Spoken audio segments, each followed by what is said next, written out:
तो चलिए बच्चों, आज के इस लेक्चर में हम कुछ और न्यूमेरिकल्स डिस्कस करेंगे रोटेशनल मोशन के।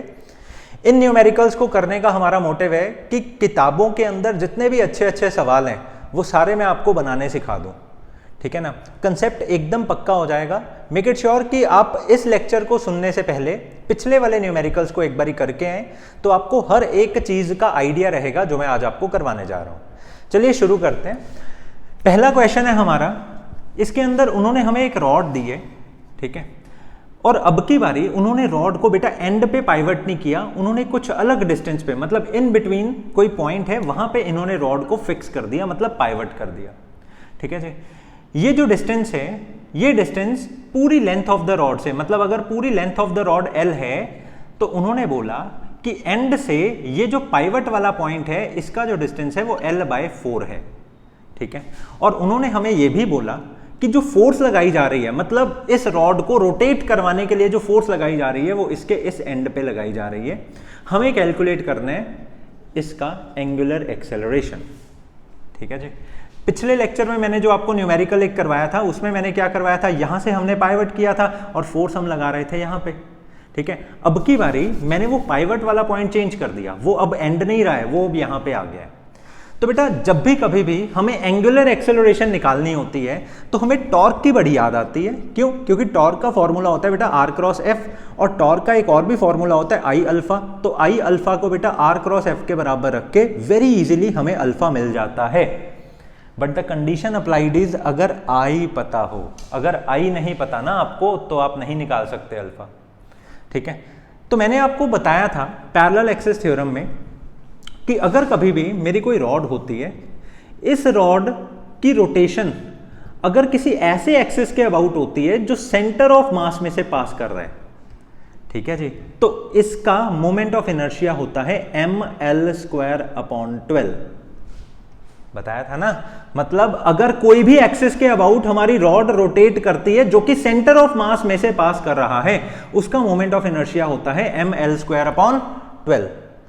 अब हमें उन्होंने बोला कि जो रोटेशन है ना, वो रोटेशन सेंटर ऑफ मास वाले एक्सिस के अबाउट नहीं हो रही है, वो रोटेशन इसके अबाउट हो रही है, ठीक है जी। अब अगर पूरी की पूरी मेरी रॉड L डिस्टेंस की है, इसमें से ये वाला पाइवट पॉइंट L/4 डिस्टेंस का है, तो बचा हुआ जो डिस्टेंस है वो कितना होगा? वो ऑब्वियसली 3L/4 होगा। अगर ये पूरी रॉड की जो लेंथ है वो हमारी L है, तो सेंटर वाले पॉइंट से इस एंड तक का जो डिस्टेंस होगा वो बेटा L/2 होगा। अब यहां से भी इस सेंटर वाले पॉइंट तक का डिस्टेंस कितना होगा बेटा? L/2। तो अगर बेटा ये डिस्टेंस L/2 है, जिसमें से इतना डिस्टेंस L/4 है, तो बचा हुआ इतना डिस्टेंस कितना होगा? बचा हुआ बेटा इतना डिस्टेंस कितना होगा? L/4, ठीक है जी। I hope so this is very clear. This is our centre of mass point, मतलब सेंटर पॉइंट।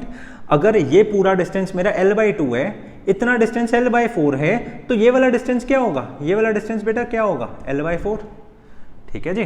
तो इधर से हमें क्लियर हो जाता है कि अगर मेरे को इस L/4 डिस्टेंस की दूरी पर इस एक्सिस के अबाउट रोटेशन निकालनी है, मान लो ये एक्सिस को मैंने नाम दे दिया ZZ, तो इसके अबाउट मोमेंट ऑफ इनर्शिया कितना होगा? I/ZZ कितना वो होगा? जितना I सेंटर ऑफ मास का है प्लस जितना मास ऑफ द रॉड है, यहां पर मास ऑफ द रॉड को मैंने कितना मान लिया? M मान लिया, मल्टीप्लाई बाय जितना वो एक्सिस सेंटर ऑफ मास वाले एक्सिस से दूर है। बेटा कितना दूर है? ये L/4 डिस्टेंस दूर है, तो मतलब M मल्टीप्लाई बाय L/4 का स्क्वायर। बार बार इस चीज को अपने दिमाग में बिठा लो बेटा। कभी भी अगर आपने किसी पैरेलल एक्सिस के थ्रू मोमेंट ऑफ इनर्शिया निकालना हो तो सेंटर ऑफ मास के मोमेंट ऑफ इनर्शिया को ऐड कर दिया करो। किसके साथ? मास multiply by that perpendicular distance from centre of mass and that axis का स्क्वायर, ठीक है जी। अब सेंटर ऑफ मास का मोमेंट ऑफ इनर्शिया था mL²/12, ठीक है जी। इसका मोमेंट ऑफ इनर्शिया है mL²/16, ठीक है। तो इधर से आपको कैलकुलेशंस वगैरह करके ये mL² आ गया आपका कॉमन, mL² कॉमन आ गया, नीचे से हमारा 4 कॉमन आ गया बेटा, ब्रैकेट में आ गया 1/3 + 1/4, ठीक है। इसका LCM लिया, ये बन गया mL²/4 मल्टीप्लाई बाय ये 4 है, ये 3 है, ऊपर जाकर नीचे है हमारा 12, 3 4 12, 4 + 3 7। आई hope so this is very clear. ये हमारा बन गया 7ml² अपॉन 4 × 12 इज 48। ये है हमारा moment of inertia about this parallel axis. ठीक है जी। तो अगर बेटा आपको moment of inertia about this parallel axis पता लग गया, ठीक है जी, अब बहुत इजीली आप निकाल सकते हो अल्फा ना। तो मोमेंट ऑफ इनर्शिया की प्लेस पे अब मैं क्या पुट करूंगा, 7ml² upon 48 multiply by alpha is equal to r multiply by f। ठीक है जी। अब बेटा ये जो r है, ये r है, ये r कितना होता है, ये r होता है कितने डिस्टेंस पर लग रही है। अब हमें इस एक्सिस के अबाउट निकालना है। हमने फोर्स कितने डिस्टेंस पर लगाई है, 3l/4 डिस्टेंस पे लगाई है ना। तो r की प्लेस पर हम क्या भरेंगे, 3l/4। मतलब फोर्स और एक्सिस ऑफ रोटेशन से जितना परपेंडिकुलर डिस्टेंस होता है हम उसी को ही तो r बोलते हैं। ठीक है जी।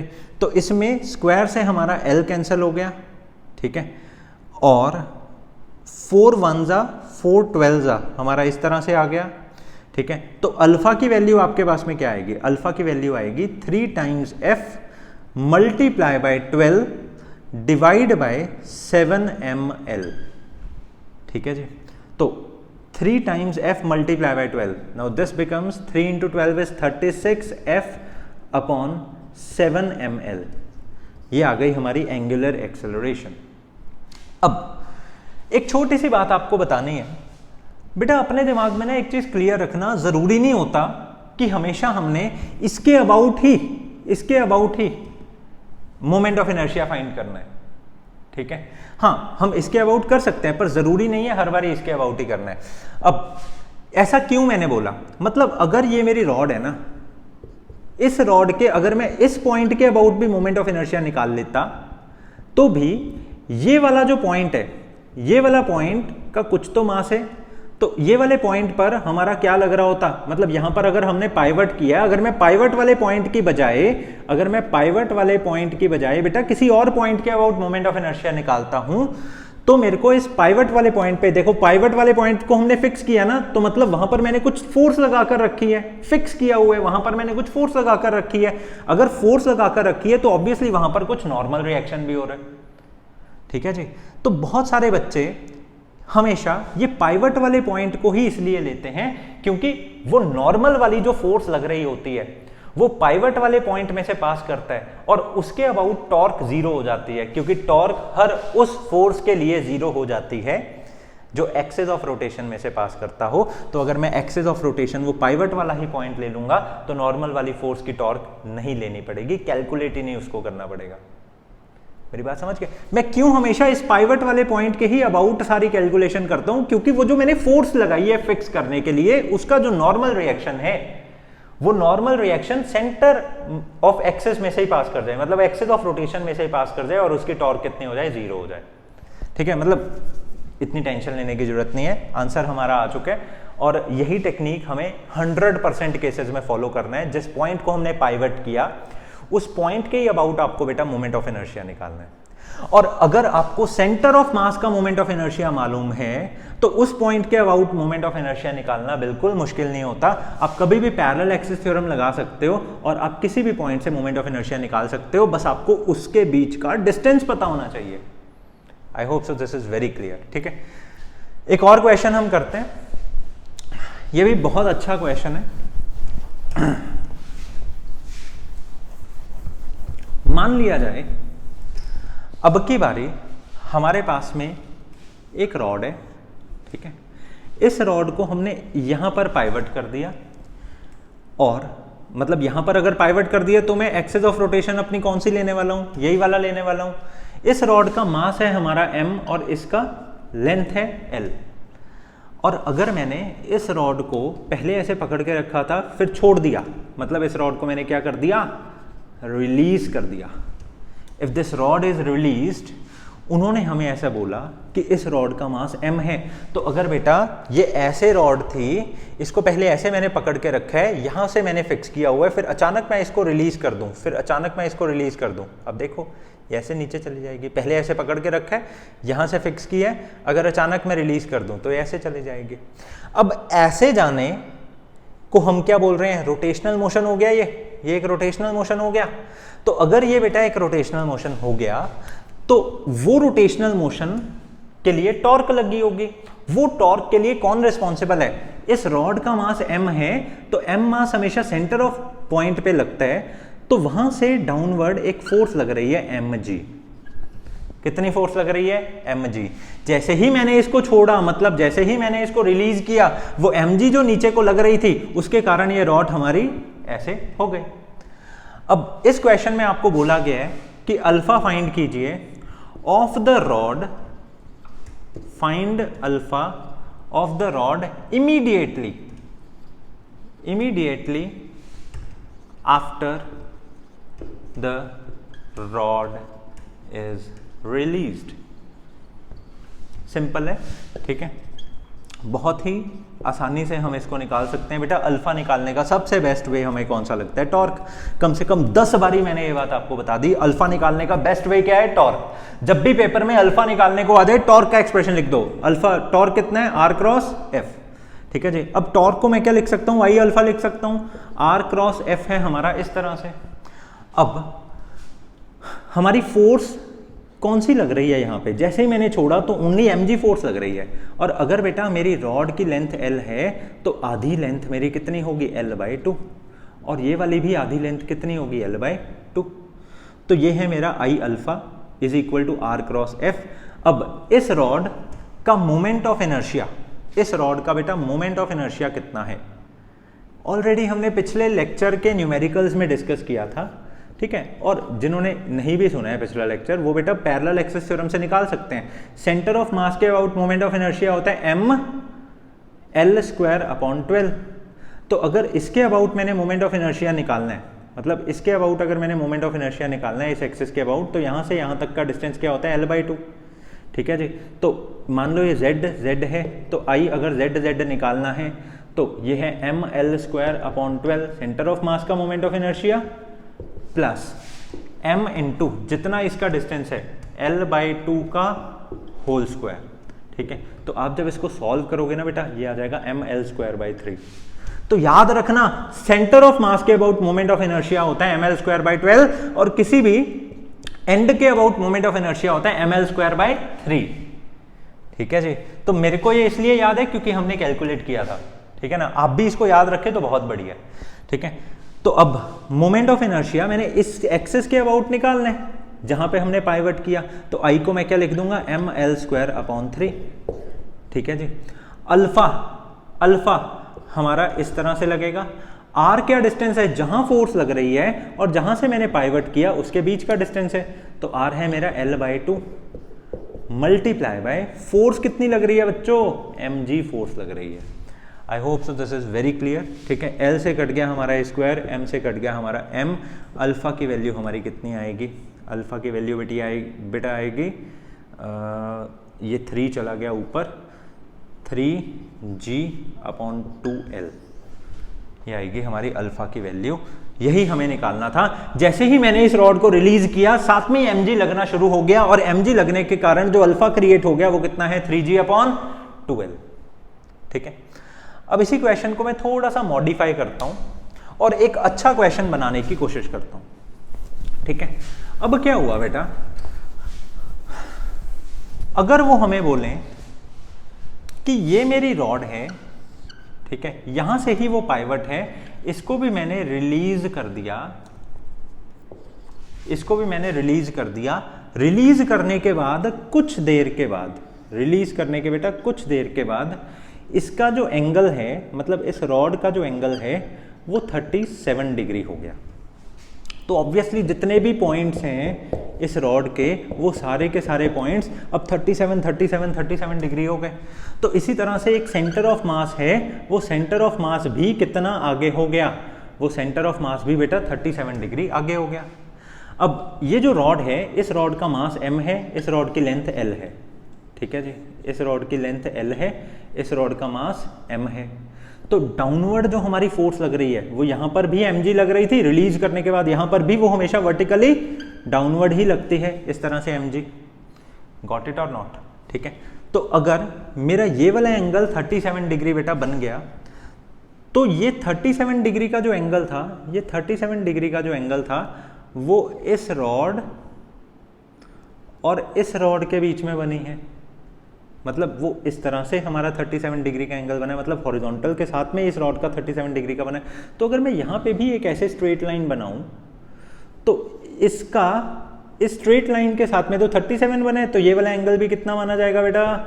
37 माना जाएगा ना। घबराओ मत, बहुत सिंपल है। मतलब अगर ये मेरी रॉड है, बाद में वो रॉड ये हो जाती है, ये एंगल अगर मेरा 37 डिग्री है, ठीक है, तो इस पॉइंट पर भी जब मैं ऐसे हॉरिजॉन्टल बनाऊंगा ये एंगल भी कितना होगा? 37 डिग्री। बड़ी बेसिक सी चीज है, ठीक है ना। अब ये हमारा 90 डिग्री है, तो इसमें से अगर ये 37 निकल गया तो बेटा ये वाला एंगल कितना हो जाएगा? 53 degree. I hope so this is clear, ठीक है। तो ये वाला एंगल मेरा 53 हो जाएगा। तो mg का बेटा 53 के साथ में जो कंपोनेंट बनेगा वो कितना बनेगा? mg का बेटा 53 के साथ में जो कंपोनेंट बनेगा वो एक इधर को बनेगा, that will B mg cos 53, और एक मेरा इधर को बनेगा, that will B mg sin 53, ठीक है। अब हमें कैलकुलेट इसमें क्या करना है, इन्होंने बोला find alpha of the rod when it makes 37 degree with the horizontal. Find alpha of rod when it makes 37 degree with horizontal. मतलब यही था ना मेरा हॉरिजॉन्टल। अब बना लिया इस रॉड ने 37 डिग्री, तो यहां पर आने के बाद मेरे को इसका क्या निकालना है? अल्फा निकालना है। अब बहुत सारे बच्चों को इस 37 डिग्री से 53 डिग्री से बेटा डर लगता है। बिल्कुल डरने की जरूरत नहीं, पहले तो बेसिक चीजें हम कर लेते हैं। जब भी कभी भी अल्फा निकालना हो हमें याद आती है टॉर्क की। टॉर्क हमारा किसके बराबर होता है? आर क्रॉस एफ के बराबर। मैं इस टॉर्क को लिख सकता हूँ आई इंटू अल्फा, ये आ जाता है आर क्रॉस एफ के बराबर। वही हमारी घिसी पिटी कहानी, ठीक है। अब दो बातें मैंने आपको पहले से बताई हुई हैं, आज रिवाइज करवा देता हूं, ठीक है। अगर कोई भूल गया तो बेटा ध्यान से सुन लेना। जब भी कभी भी आपका एंगल बन जाए ना 37 डिग्री, तो इसके सामने 3 लिखना, इसके नीचे 4 लिखना, इधर लिखना 5। और बेटा जब भी कभी भी आपका एंगल बन जाए ना 53 डिग्री, इसके सामने 4, नीचे 3 और 5। घुमाना हमने 3 4 5 को ही है। अगर 37 है तो सामने 3, नीचे 4, ऊपर 5। अगर 53 है मतलब 53 है तो सामने 4, इधर 3, ऊपर 5। तो ऐसा करने से एक बात का मेरे को आप जवाब दो कि फोर्स, मतलब इसको घुमाने के लिए कौन सी फोर्स रिस्पॉन्सिबल है? mg sin 53। मतलब ऐसे से ऐसे लाने के लिए हमेशा परपेंडिकुलर फोर्स रिस्पॉन्सिबल होती है ना, मतलब force must be r perpendicular force. तो ये तो सिर्फ इसको ऐसे खींच रही है, ऐसे खींचने से थोड़े ना ये घूमेगी, ये तो ऐसे वाली फोर्स से घूमेगी, ठीक है। तो इधर से मेरे को क्लियर होता है कि आई अल्फा में r इंटू फोर्स कौन सी लिखनी है? परपेंडिकुलर लिखनी है। तो मैं लिखने जा रहा हूं mg sin 53। और याद रखो बेटा sin 53 हमारा कितना होता है? परपेंडिकुलर अपॉन हाइपोटेन्यूज, मतलब 4/5। cos 53 कितना होता है हमारा? Base upon hypotenuse. एक सेकेंड, sin 53 होता है हमारा 4/5, ठीक है। सॉरी, cos 37, दिस इज 37 ना। cos 37 क्या होता है हमारा? Base upon hypotenuse, that is 4/5, ठीक है। अब यहां पर cos 53 कितना होता है हमारा? बेस अपॉन हाइपोटेन्यूज, मतलब 5/3। सॉरी, ठीक है। आप भी कहोगे सर क्या कर रहे हो, ठीक है। तो sin 37 क्या होता है हमारा? परपेंडिकुलर अपॉन हाइपोटेन्यूज, मतलब 3/5। तो आप बड़े आराम से ऐसे पेयरिंग कर सकते हो। जो sin 53 की वैल्यू है वो cos 37 की होती है, जो sin 37 की वैल्यू होती है वो cos 53 की होती है। मतलब इधर जो 37 की है वो 53 की है साइन में, इधर जो 53 की है वो 37। मतलब आपकी इच्छा है, वैसे तो ये ट्रायंगल्स ऑन द स्पॉट आप बना लेना, आपका काम बन जाएगा। अब देखो, अब यहां पर मैं इस वाली फोर्स को क्या बोल सकता हूं? mg into sine 53। साइन 53 कितना बेटा? 4/5। और इस वाली फोर्स को मैं क्या बोल सकता हूं? mg cos 53 कितना है हमारा? 3/5, ठीक है जी। तो ऐसे में मैं साइन 53 मतलब इसको सिंपली क्या लिख दूं? 4/5, ठीक है। तो आई अल्फा हमारा किसके बराबर आएगा? अब फिर से मैंने एंड पे किया ना, अभी मैं आपको निकाल के बताया मैंने एंड पे, मोमेंट ऑफ इनर्शिया कितना होता है किसी भी रॉड का, दैट इज ml²/3, याद रख लो बड़े अच्छे से, मल्टीप्लाई बाय अल्फा, ये बन गया mRg/4/5, ठीक है, m से कटा m, ठीक है, और हमारे पास अल्फा की क्या वैल्यू आ गई, अल्फा की वैल्यू आ गई 4/5 Rg डिवाइडेड बाय L का स्क्वायर, और 3 चला गया ऊपर ऐसे, ये आ गई बेटा 4 3 12/5 Rg/L का स्क्वायर। अब बेटा R कितना होता है, R कितना होता है, इसमें सोच समझ के बात करनी है आपको। R हमारा यहां पर होता है ये वाला डिस्टेंस, जहां पाइवट किया और जहां फोर्स लगी उसके बीच का डिस्टेंस, ठीक है ना, दैट इज L/2। अगर ये पूरी रॉड L की है तो आधा डिस्टेंस L/2 है, तो ये मेरा बन जाएगा 12/5 L/2 G/L का स्क्वायर, स्क्वायर से कटा हमारा L, 2 1 2 6, तो as a result we have got 6G/5L, 6G/5L, ठीक है। बहुत अच्छा क्वेश्चन था। इस क्वेश्चन में हमें पता लग गया कि अगर 37 डिग्री रोटेट, मतलब कितना भी एंगल अगर हम रोटेट कर दें, ठीक है। अभी तक मैंने एक चीज की थी, मैंने हॉरिजॉन्टल के साथ में एंगल बनाया था, एक क्वेश्चन मैं बनाऊंगा जिसमें वर्टिकल के साथ में बनाऊंगा, ठीक है जी, ओके। तो हॉरिजॉन्टल के साथ में एंगल बनाना हमें आ गया, किस तरह से हमें कैलकुलेशंस करनी है वो सारा आपको पता लग गया।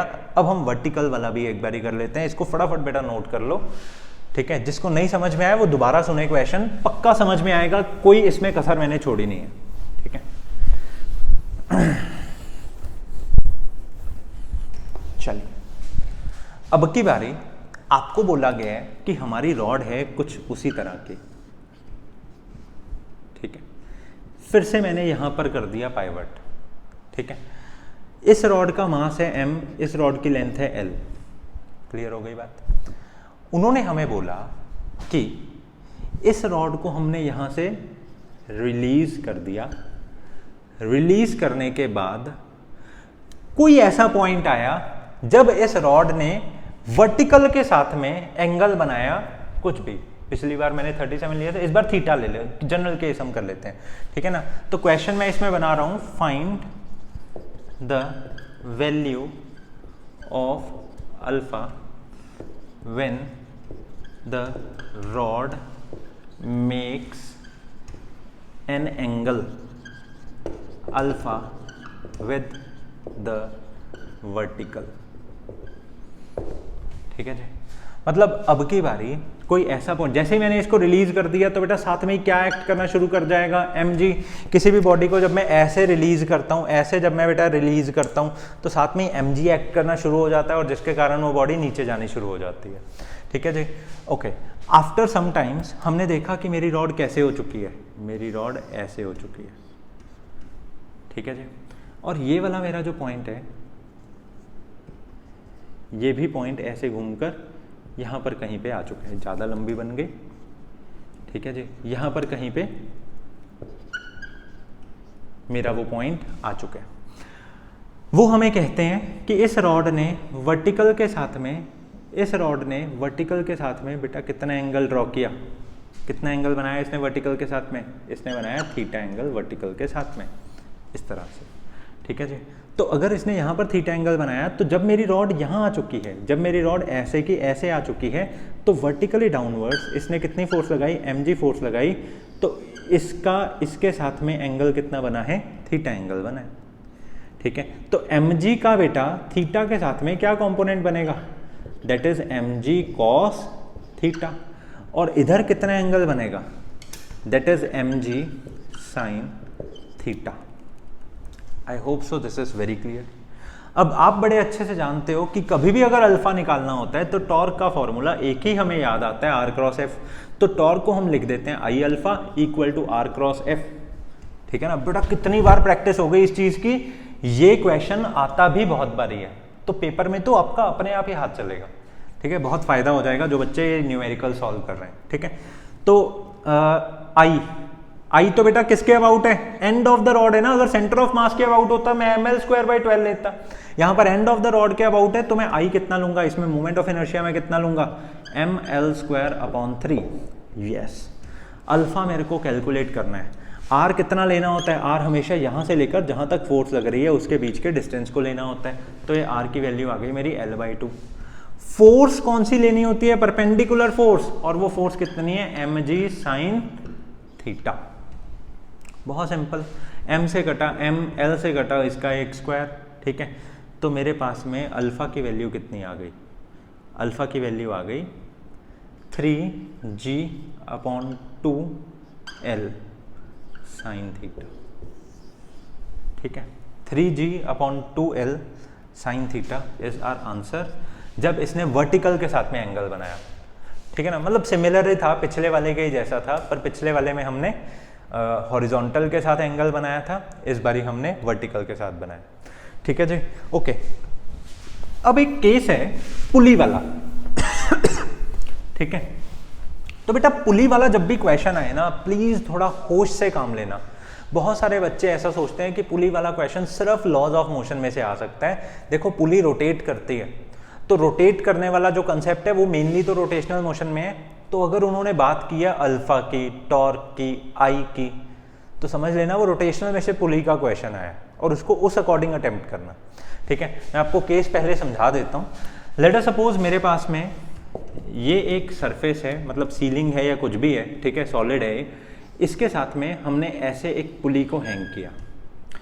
उन्होंने हमें बोला कि इस पुली के ऊपर एक ऐसे रोप है, इस तरह से एक ऐसे रोप है। पहले मैं एक साइड ही समझाता हूँ। इस पुली के ऊपर एक रोप है और इस रोप के साथ में हमने एक मास टाई किया, और ये जो मास है ये m kg का है, गॉट इट।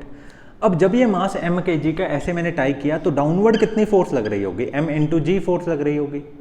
अब क्योंकि इधर हमारे पास में मान लो बहुत सारी ऐसे रस्सी है, ये मास नीचे आना चाहे ये आ सकता है जितना मर्जी, ठीक है जी। उन्होंने हमें बोला कि अगर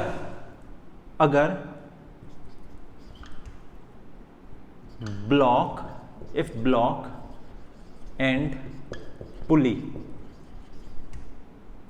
does not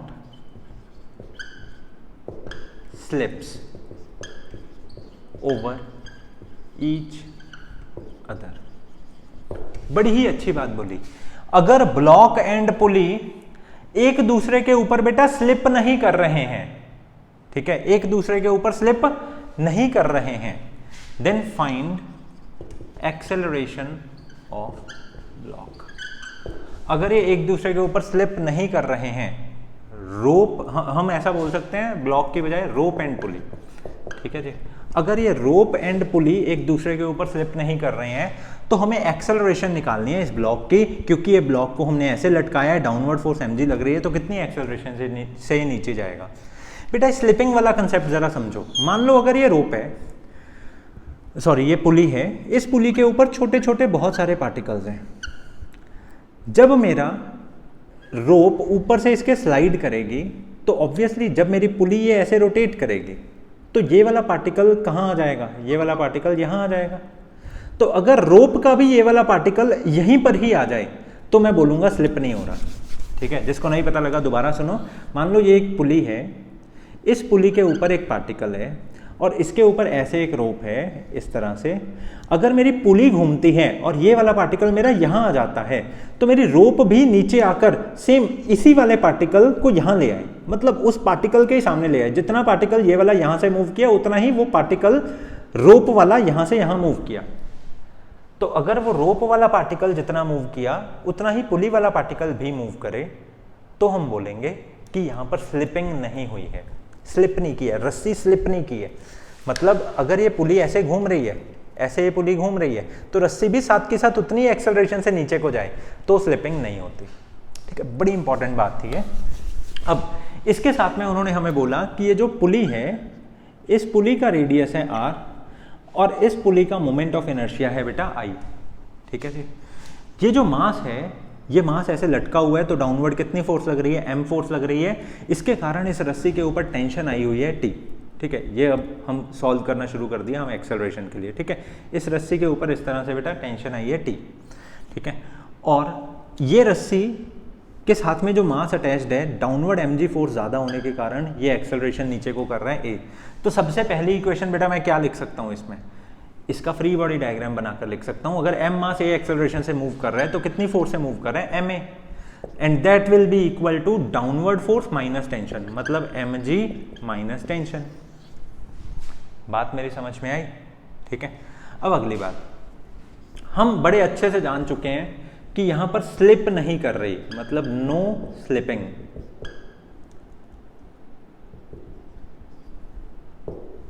ठीक है जी, नो स्लिपिंग, यहां पर कोई भी स्लिप नहीं कर रही है, ना रोप ना पुली।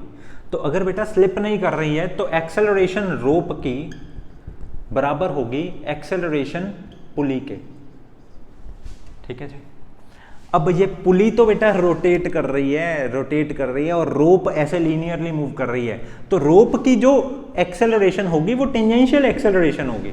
बड़े ध्यान से देखने वाली बात है, रोप की जो एक्सेलरेशन होगी वो टेंजेंशियल होगी, वेयरएज पुली की जो एक्सेलरेशन होगी वो रोटेशनल एक्सेलरेशन होगी। और रोटेशनल एक्सेलरेशन एक एंगुलर एक्सेलरेशन होती है, और वो एंगुलर एक्सेलरेशन को तो बेटा हम आर अल्फा बोलते हैं। तो मतलब यहाँ पर टेंजेंशियल एक्सेलरेशन किसके बराबर आ गई, टेंजेंशियल एक्सेलरेशन आर अल्फा के बराबर आ गई। मतलब अल्फा की वैल्यू यहाँ पर कितनी आ गई, tangential acceleration divided by r के बराबर आ गई। I hope so this is very clear.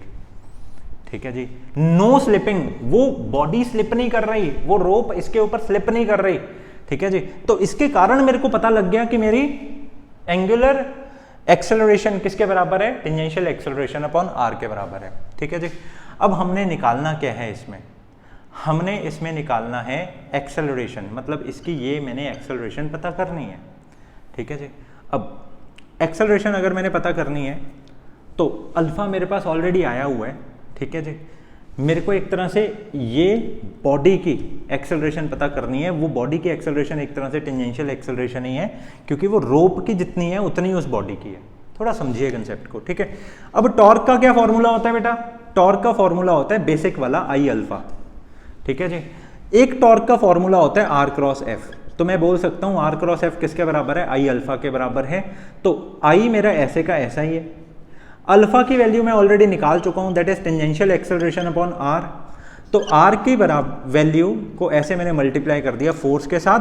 अब यहां पर कौन सी फोर्स लग रही है जो इस ब्लॉक को मूव करवाएगी, या फिर बेटा ऐसे समझो, अगर ये रेडियस है तो परपेंडिकुलर डायरेक्शन में कौन सी फोर्स लग रही है, टेंजेंट फोर्स लग रही है, मतलब टेंशन फोर्स लग रही है। ठीक है जी। तो परपेंडिकुलर डायरेक्शन में यहां पर लगने वाली जो फोर्स है उसको मैंने क्या लिख दिया, टेंशन वाली फोर्स।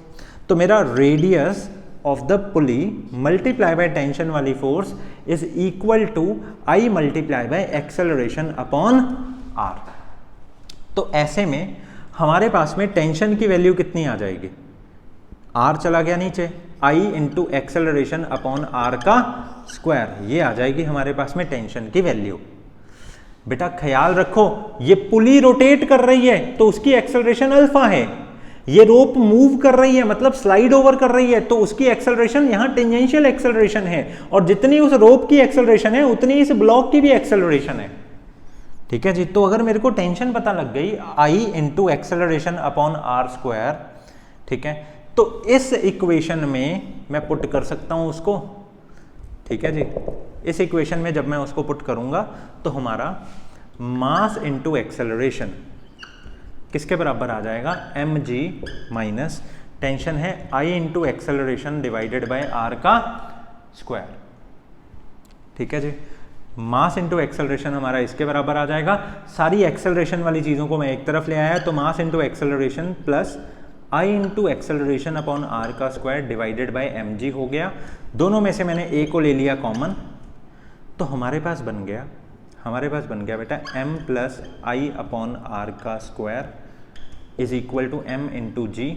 तो हमारी एक्सेलरेशन बन गई mg upon m plus I upon are का स्क्वायर। इस तरह से this is a very important formula.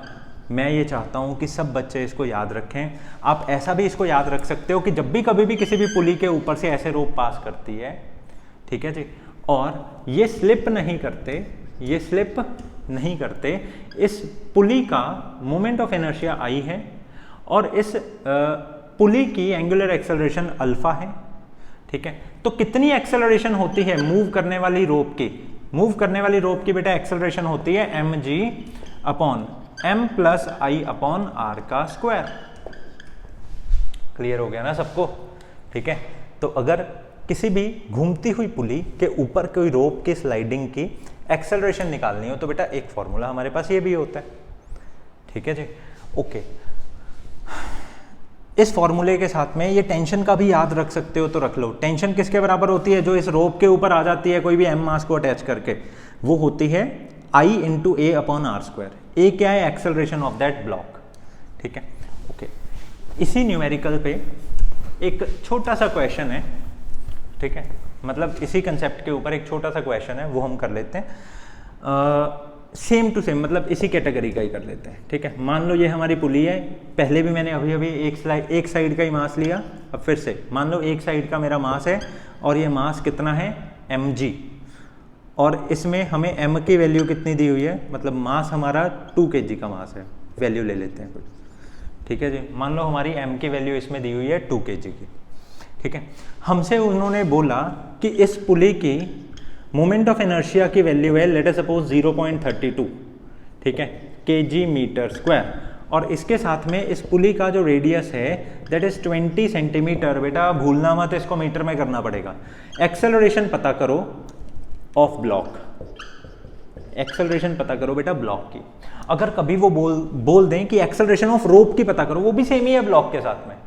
ठीक है जी, तो एक्सेलरेशन ऑफ ब्लॉक का तो फॉर्मूला ही बड़ा सिंपल होता है। क्या होता है बेटा? अभी बताया था मैंने, ऊपर लिखेंगे mg, नीचे लिखेंगे m plus I upon are का square. Very very very very simple.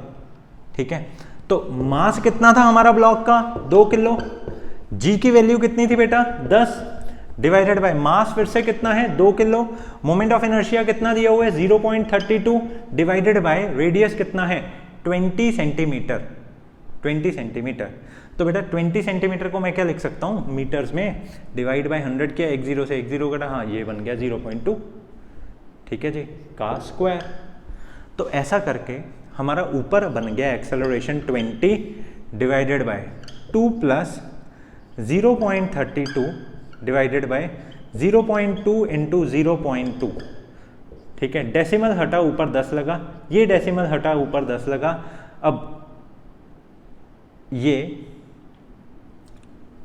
Decimal हटा नीचे 100 लग गया, तो 0 से कटा 0, 0 से कटा 0। ठीक है, तो एज अ रिजल्ट हमारे पास आ गया 20 मल्टीप्लाई बाय 2 प्लस 32 अपॉन 2 2 ज़ा 4। ठीक है, नाउ 4 1 ज़ा 4 8 ज़ा। ठीक है, ये हमारा बन गया 20 अपॉन 10, 0 से कटा 0, दिस इज 2, तो 2 meter per second square is our acceleration. ठीक है जी, हर टाइप का क्वेश्चन आपका डिस्कस हो गया। इसके बाद हमने पुली की एक्सेलरेशंस, पुली के इनर्शियाज, ये सारे कैसे किए जाते हैं वो भी इसमें डिस्कस कर लिया। थैंक यू सो मच, आज के लिए इतना ही है। नेक्स्ट लेक्चर में हम काइनेटिक एनर्जी और वर्क डन कैलकुलेट करना सीखेंगे किसी भी रोटेटिंग बॉडी का। ठीक है, okay, thank you so much.